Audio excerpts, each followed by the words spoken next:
alifikwa na mauti akiwa mahabusu.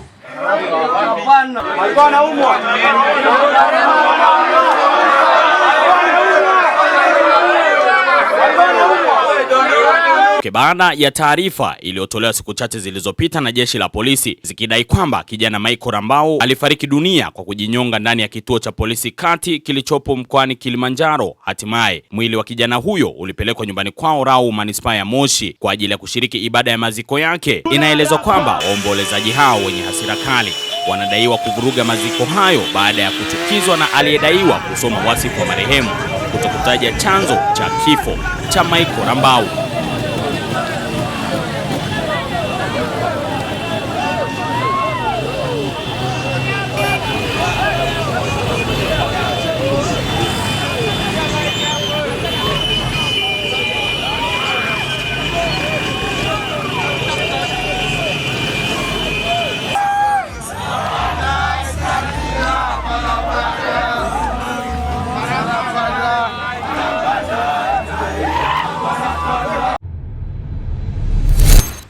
Michael Rambau alisoma na kuhitimu elimu yake ya msingi Moshi mwaka 2017 na alisoma katika shule ya sekondari Rau na Uru. Baada ya hapo alijiunga na masomo ya ufundi stadi yaani VETA na kupata mafunzo ya ufundi bomba plumber.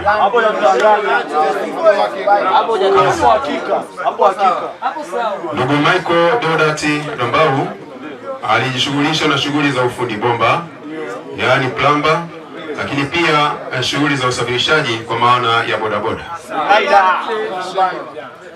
Sababu za kifo.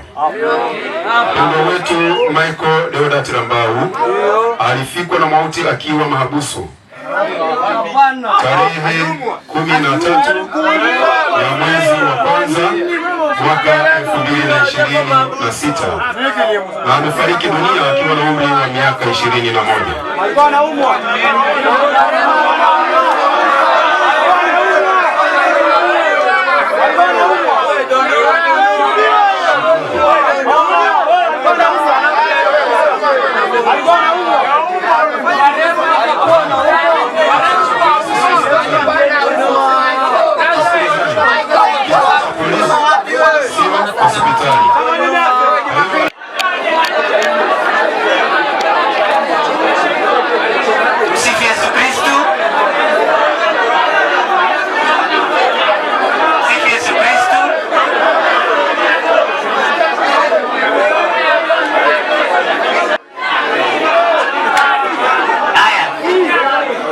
Uitike usiitike, lakini maana yake mnaonesha, si tunataka muoneshe heshima.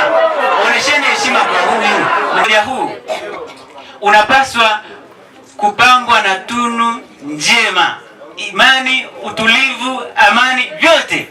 Kwa kikionekana chochote ambacho kiko tofauti na hayo na utulivu ambacho kinaonyesha uvunjifu wa amani wa namna yoyote ile, tulia. Wewe unapokuja katika tukio kama hili, wewe kazi yako ni kusikiliza tu. Unasikiliza, kama kinakuhusu unatulia kabisa, unarekebika. Kama kikuhusu unaondoka. Lakini sisi mimi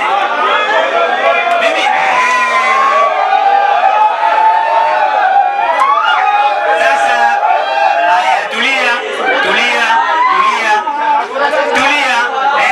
Haya, tulia sasa. Tulia. Kama tulia. Haya, tulia. Sasa utaondokaje wakati umekuja kumsindikiza mwenzako? Haiwezekani. Kwa hiyo kama umekuja kwa ajili hiyo, lazima pia uwe tayari kusikiliza. Lazima uwe tayari kufanya nini? Kisha mkitaka kunionyesha kwamba mna heshima na mmekuja kule kumsindikiza, onesheni utulivu katika maeneo yote. Mtakaporuhusu mwage, ageni kwa heshima, alafu pia kwenda katika makaburi tuzike pia kwa heshima, kwa utulivu. Sikiliza, sio niwaachie. Siwezi nikawaachia. Siwezi nikawaachia. Hii ni kazi yangu. Ni kazi ya nani? Haya. Kwa lazima utulie. Lazima mtulie. Msipotulia, itaonyesha kwamba hamkuja kwa heshima. Lazima kumwonyesha heshima ni pamoja na jambo hilo. Alafu pia katika mazingira kama haya, kwenye misiba, heshima ina mambo mengi, inaonyeshwa kwa namna mbalimbali. Mazungumzo ambayo ni safi, mazungumzo sio ya matusi, sio ya kubeza, kwa sababu nasikia kuna maneno mengine yanazungumza ambayo yanaonyesha hayana heshima. Sasa umekuja unamheshimu mwenzako, huyu Michael ameondoka, alafu sasa hivi una maneno unarusha mengine ambayo hayana maana. Lazima utulie. Tulia, kama kweli una heshima, tulia, sikiliza kinachokuhusu, tulia.